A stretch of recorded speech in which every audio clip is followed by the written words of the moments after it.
Hey guys, HANMEDITATIONS here, and I'm so excited to bring you guys a new meditation album.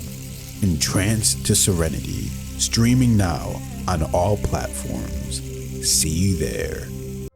During the Battle of the Trench, where Muhammad, peace be upon him, and his followers were under siege by their enemies, being outnumbered 3-1 and staring in the face of certain defeat, the Prophet made some bold predictions. He said, "God is most great. I have been given the keys of Syria. By God, I can see its red palaces at the moment. God is most great. I have been given Persia. God is most great. I have been given the keys of Yemen." At that moment, Muhammad had made the astonishing claim that the Muslims would not only take the lands of Yemen and Syria, much of which was under the occupation of the Roman Empire, but that they would also defeat the mighty Persian Empire. Historically, Muhammad's companions saw this prophecy fulfilled before their very eyes, as they went on to defeat the Romans and conquer Persia. What are the odds that the Muslims, who lacked economic and military strength, could topple the superpowers of the world in such a short span of time?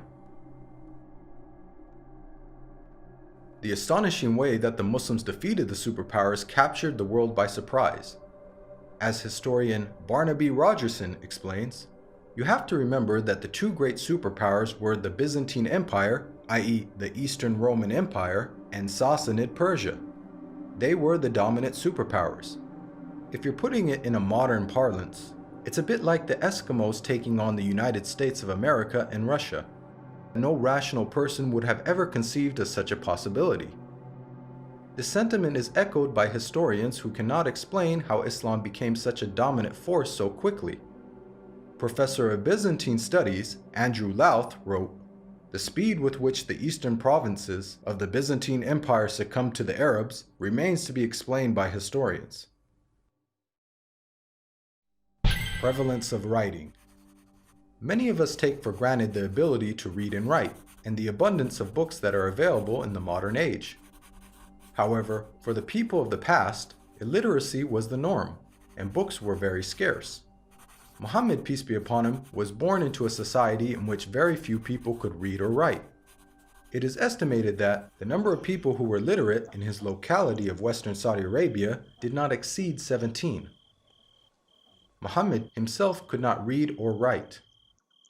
Against this backdrop, the Prophet Muhammad made the prediction that writing will one day become widespread among mankind. He said, "Ahead of the hour, the pen will prevail." The Arabic word used for pen here is qalam, which also carries the wider meaning of writing. This perfectly describes our world today, in which it is the norm for people to read and write, and there is an abundance of books, newspapers, and magazines. This has only been made possible thanks to 15th century technological advances, such as printing that took place over 800 years after Muhammad's prophecy. And with the advent of the internet, writing is spreading even more. Anybody with a computer or smartphone now has access to millions of books with just the click of a finger. It's quite powerful that Muhammad, who could neither read nor write, prophesied the spread of reading and writing. The greening of Arabia's deserts. The Prophet Muhammad, peace be upon him, made a bold prediction about the future state of Arabia. He said, "The hour will not begin until the land of the Arabs once again become meadows and rivers." This narration anticipated the greening of Arabia's extensive dry desert environment. As recently as 1986, there was little to no farming in the region. However, over the last 30 years, these deserts have been transformed to grow grains, fruits, and vegetables, thanks to techniques such as center pivot irrigation. This is a process that pumps water to the surface from deep underground reserves, some of which date back to the last ice age 20,000 years ago. Now put yourself in the position of a person living in 7th century Arabia. This region hosts some of the most extensive sand and gravel deserts in the world, with very little rainfall. Could anyone inhabiting such a harsh environment ever rationally conceive of the possibility that one day there would be a plentiful supply of water and abundant crops? This prophecy also makes a claim about the ancient past. Note the words of Muhammad, "The lands of the Arabs once again become meadows and rivers." By saying once again, he is implying that at one stage in their history, the deserts were lush with vegetation and life, and that they will be returning to this former state. Geologists now know that the Arabian Peninsula was, indeed, once filled with meadows and rivers in ancient times. Modern archaeological discoveries have uncovered a number of fossils and conclude that once upon a time, the Arabian Peninsula was much greener and wetter, just as Muhammad had revealed.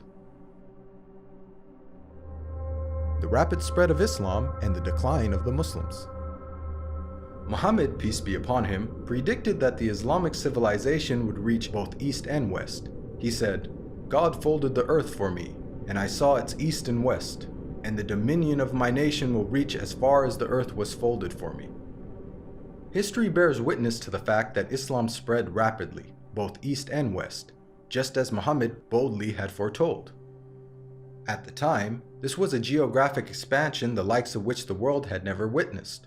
The Islamic Empire was the largest the world had ever seen. The Prophet Muhammad not only informed us about the spectacular rise of the Muslims, he also foretold their decline. He said, "The nations will call each other and set upon you, just as diners set upon food." Someone then asked, "Will it be because of our small number that day?" The Prophet Muhammad replied, "Rather, on that day you will be many, but you will be like foam, like the foam on the river." Here we can see that Muhammad prophesied the dire circumstances in which the Muslims would find themselves. He explained that a day would come in which the Muslims would be large in number, but in such a state of weakness that other nations would invite one another to set upon them. The analogy of Muslims being eaten as a meal was given, which emphasizes just how helpless they would become. This prediction accurately describes the radical turn of events that took place in the Muslim world in the 19th and 20th century.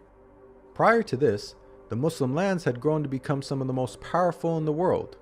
From the time of the death of Muhammad until the 19th century, the Muslims were economically, politically, militarily, and technologically far ahead of most of the world. Then the unthinkable happened. Nearly all the Muslim world was occupied, colonized, and militarily defeated by non-Muslim nations. Russia had annexed the Caucasus. France controlled Algeria, Morocco, and Tunisia. Great Britain occupied Egypt, Syria, Iraq, Palestine, and India. And the Dutch controlled Malaysia and Indonesia. Of the 50 Muslim countries that exist today, only a few survived occupation, and the ones that did were still subject to colonial masters. All of this is just as the Prophet Muhammad had predicted. At the time, there was an estimated 200 million Muslims, representing 12.5% of the world's population. But their considerable numbers could do nothing to prevent the defeat by their rivals. They were weak like the foam on a river. Again, just as Muhammad had foretold. If we reflect on this prediction, it is quite counterintuitive. If this prediction was guesswork, then it would have made more sense to state that the Muslims would be diminished in number, and that would be the cause of their weakness. Yet Muhammad predicted the exact opposite. A paradoxical situation of the Muslims being vast in number but very weak, and it came true. Historically speaking, when religions lose their influence on the world stage in such a way, it is usually followed by a stagnation or decline in the number of their followers. Yet Muhammad foretold the exact opposite with regards to the religion of Islam. He said that it would continue to grow in terms of the number of followers, to the extent that it would eventually enter every household. He said, "This matter will certainly reach every place touched by night and day. God will not leave a house or residence, except that God will cause this religion to enter it." Today we are witnessing this prophecy unfold before our very eyes. Islam is currently the fastest growing religion in the world, with nearly 1 in 4 people on earth being a Muslim, and is forecasted to be the world's largest religion by the year 2070. This is despite Islam being constantly attacked by the media, the colonization of Muslim lands, and the many wars that have been waged in the Muslim world.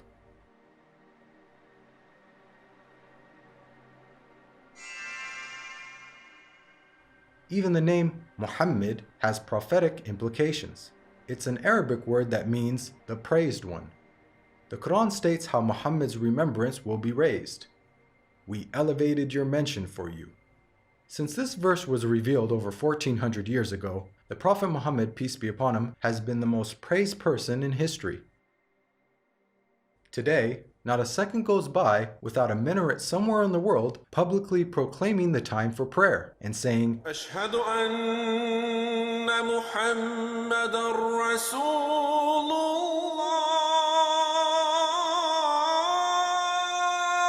I bear witness that Muhammad is the messenger of God. أشهد أن محمدًا رسول الله.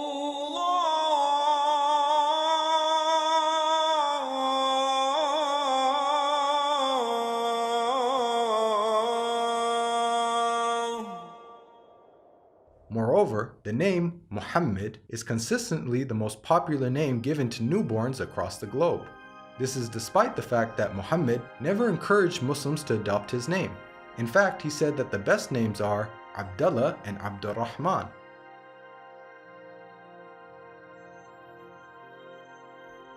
Now, we've analyzed a number of the Prophet Muhammad's prophecies, which were made over 1400 years ago, and have seen how he has accurately foretold many things. Purely from the standpoint of basic probability, for someone to accurately guess about such future events, which spanned across multiple nations in different time periods, many of which were outside the sphere of Muslim influence, to give so many predictions without making a single mistake is utterly impossible. Okay, that was really interesting. So we have a full list that we can talk about. We can just skip around and talk about whichever ones we want. But one of the ones that I thought was the most interesting was whenever he was talking about Saudi Arabia, and that there would be meadows and rivers that would come back to Saudi Arabia, because you don't think of Saudi Arabia to have meadows and rivers or farmland. Not at all. So, but whenever I was thinking about that, I was like, I wonder if the people in Saudi Arabia are just creating it to make it a self-fulfilling prophecy, to create it so that the prophecy was correct. Right. But even if that is the case, then he said it will have meadows and rivers like it once did before. Mm-hmm. So now they found out that at one point it did have meadows and rivers, which he couldn't have known at that time. Right. Which is very, very interesting. Yeah, I think that's pretty cool. And I just think that the history of this earth and how long civilizations have actually been around on this earth is way, way longer than historians actually know or believe. So yeah, it makes perfect sense that there's been many, many changes through the atmospheres of Earth. But definitely, who would have thought that at one point there would be grass and wetness and meadowland? You definitely don't think about that in an area like that. And I didn't know that they were able to do that in this day and age. So that's really awesome. Yeah. And it was interesting because it was saying Muhammad is one of the most popular names. I know like 10 plus Muhammads. Yeah, that is a I know very an popular Abdullah, name. how we said that was a popular the other names name. mentioned, So, yeah. yes. So it was like, we know we have a lot of Muslim people that we know. So that actually did make a lot of sense. And it was pretty interesting. And I really liked how you said ahead of the hour, the pen will prevail. So he was predicting that a lot of people become more literate and understand how to actually read and how to write. Because now in this day and age, you almost can't do anything if you can't read and write. But back then, almost nobody could read or write. It was unless you're royalty or unless maybe you're part of the church or a high level religious sect, and that you had to scribe things down. But yeah, that's very interesting that you think about that. Did I hear that right? That said Muhammad couldn't read or write either? Yeah, he couldn't. Yeah. Interesting. So I wonder who wrote down his prophecies.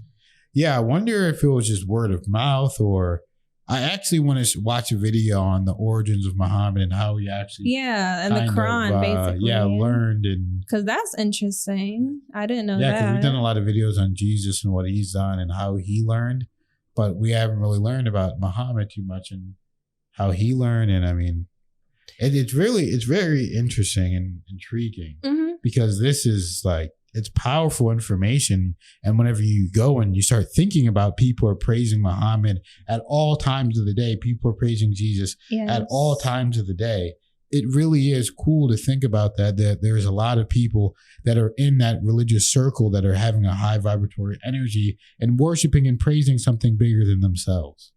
Yeah, really interesting. And I like how, especially watching this video, when you learned about the religion, you're also learning about history. Just watching this alone, I learned a lot more about history. And that's really fascinating that it all makes sense that Persia was a certain area, and then that is a particular area that they were able to take over. So that's why, for the most part, that's kind of the core central place where Islam exists, in that Middle East type area, and of course spread out a bit more. So historically referenced, okay, wow, that makes sense why mostly this is in this area. But what also is fascinating, that it's that even today, historians literally don't know how they were able to defeat. We're talking the Roman Empire. Yeah, that's crazy. Empire, which is absolutely crazy. But power of God. Whenever you have God behind you and you truly believe and you know it, you can truly do anything. Yes, so, absolutely. Thank you guys for watching. We're going to be doing more videos like this. Let us know what you want to watch and subscribe and like the video if you liked it. Thank you for watching.